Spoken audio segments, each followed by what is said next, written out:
समर्थ crop केअरचे संस्थापक श्री प्रशांत गवळी यांच्या विरोधात माननीय पोलीस आयुक्त कार्यालयामध्ये कंप्लेंट दाखल करण्यासाठी गुंतवणूकदार खूप मोठ्या प्रमाणामध्ये दिनांक 22 रोजी उपस्थित होते. प्रशांत गवळी या भामट्याने आमचे सगळ्यांचे पैसे लुटून खाल्ले आहेत, आम्हाला न्याय मिळावा म्हणून आज माननीय CP साहेब यांच्याकडे दाद मागत आहोत. सर्व गुंतवणूकदारांच्या किमान 4 ते 5 हजार करोड रुपये या ठिकाणी अडकून पडले आहेत. कृपया आम्हाला न्याय मिळवून देण्यात यावे अशी हाक मारत सर्व नागरिक या ठिकाणी पोलिसांच्या मदतीसाठी हात पसरत होते. प्रशांत गवळीच्या एजंट मालोमाल झालेत.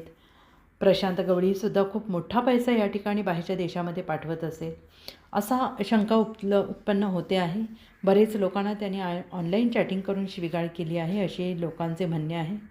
ते काही असो, पण या सगळ्यांचे पैसे आज अडकून सगळ्यांना खूप मोठ्या संकटात उभं केलेलं आहे. आजपर्यंत अखिल भारतीय भ्रष्टाचार निर्मूलन संघर्ष समिती आणि आदेश जनतेचा न्यूज चॅनल माध्यमातून आम्ही लोकांना न्याय मिळवून देण्यासाठी प्रयत्न करत होतो.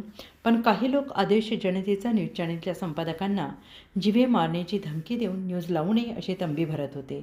पण वेळ बदलत असतो त्याचप्रमाणे प्रशांत गवळीच्या अडचणीत भर पडली, म्हणून आज त्याच्या विरोधात CP साहेब यांच्याकडे दाद मागण्याची वेळ सगळ्यांवर येऊन ठेपली आहे. सर्वसामान्य जनतेला एकच विनंती आहे, कोणीही पैसे कमवावेत पण योग्य ठिकाणी पैशाची गुंतवणूक करावी. जास्त व्याजाच्या प्रलोभनाला बळी पडू नये.